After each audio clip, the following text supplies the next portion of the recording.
आज से मैं एक नई श्रृंखला चालू कर रहा हूँ। हिंदी में सारे चैप्टर को कवर करेंगे धीरे धीरे।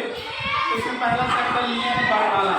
पहले हम वर्णमाला को पढ़ेंगे, फिर वर्णमाला के बाद संधि, समास, जितने भी चैप्टर हैं धीरे धीरे उनको कवर करेंगे। तो आइए स्टार्ट करते हैं। सबसे पहले देखते हैं वर्णमाला। वर्णमाला में क्या क्या पूछा जाता है।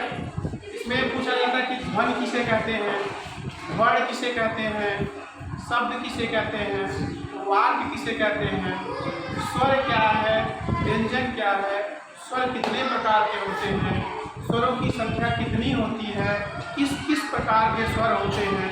इसमें पूछता है जैसे मान लीजिए संयुक्त स्वर किसे कहते हैं, लघु स्वर किसे कहते हैं, दीर्घ स्वर किसे कहते हैं। तो इस प्रकार से आपके कंपटीशन में क्वेश्चन पूछे जाते हैं। उसके बाद इसी के क्रम में हम व्यंजन भी पढ़ेंगे।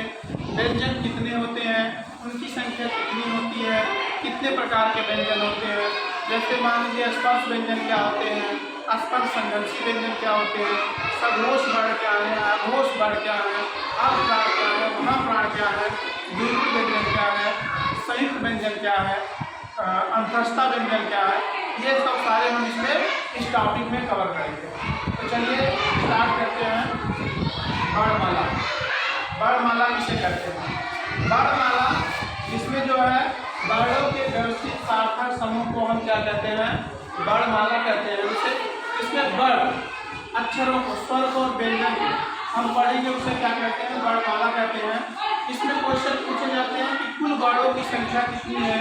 तो हिंदी वर्णमाला में कुल वर्णों की संख्या कितनी है? 52 है।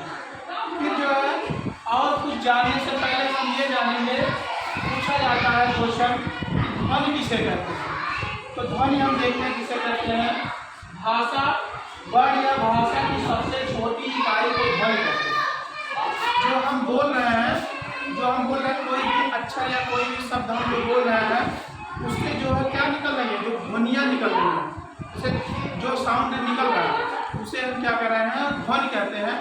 लेकिन अगर हम कह दें कि वर्ण किसे कहते हैं, वर्ण या अक्षर, तो वर्ण देखो यहाँ लिखा ध्वनि को रूप अथवा आकार देने वाले चिन्ह। यानी कि कोई भी चीज़ हम बोले, मान लीजिए का बोले, का, हाँ, मान लीजिए का बोले तो का को पहले ध्वनि बोले, लेकिन का को ऐसे रूप दे दिए, का को ऐसे रूप दे दिए, का, खा, गा, घा, ऐसे मान लीजिए इसको रूप दे रहे हैं तो क्या हो जाएगा? हमारा वर्ण हो जाएगा। अब हम अगला देखते हैं शब्द किसे कहते हैं। तो शब्द यही वर्णों का व्यवस्थित सार्थक समूह क्या कहलाता है? शब्द कहलाता है। जैसे का है, का बड़ा लगा दिए, ताली दिए, कबूतर हो गया।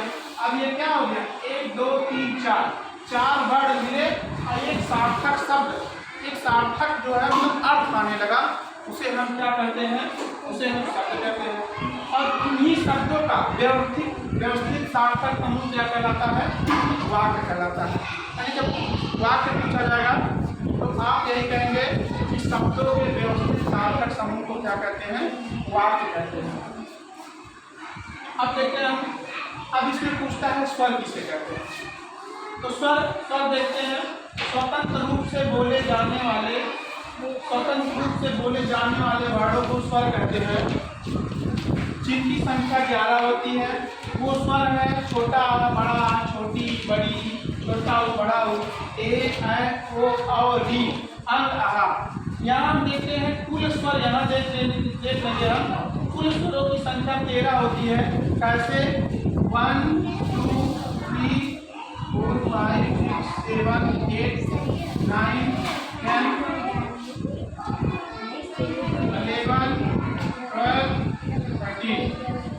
हम देखते हैं 1 2 3 4 5 6 7। ये कोई जरूरी नहीं है कि एक क्रम से ही हो, लेकिन क्वेश्चन क्या इसमें बनते हैं? क्वेश्चन ये पूछे जाते हैं कि मूल स्वरों की संख्या कितनी है। तो मूल स्वरों की संख्या कितनी होती है? 10 होती है। कितनी होती है? 10। क्यों होती है, कैसे होती है, मैं आपको बताऊंगा आगे। अभी देख लीजिए, कहेगा उच्चारण की दृष्टि से स्वर कितने हैं? तो 10 है। उच्चारण की दृष्टि से स्वर कितने हैं? 10 है। कितने हैं? 10। फिर पूछता कुल स्वरों की संख्या कितनी है? 13। जो आपके सामने 13 लिखा, ये कोई क्रम नहीं पूछा जाता है। मैं ये लिखा मूल स्वर 10 होते हैं, उच्चारण की दृष्टि से 10 होते हैं। मैं आपको आगे वीडियो में बताऊंगा। अभी आप इतना जान लीजिए कि कुल स्वरों की संख्या कितनी होती है, 13 होती है। और पूछेगा स्वर कितने होते हैं, स्वरों की संख्या तो आप 11 बताएंगे। मूल स्वर पूछेगा तो आप 10 बताएंगे।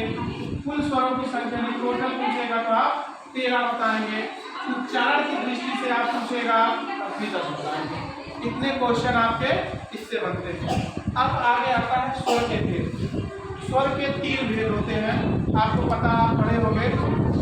ह्रस्व स्वर या लघु स्वर, दूसरा होता है दीर्घ स्वर, और तीसरा होता है प्लुत स्वर। इनके किस टाइप के होते हैं, उनमें कौन कौन से वर्ड आते हैं, मैं आपको ये बताऊंगा।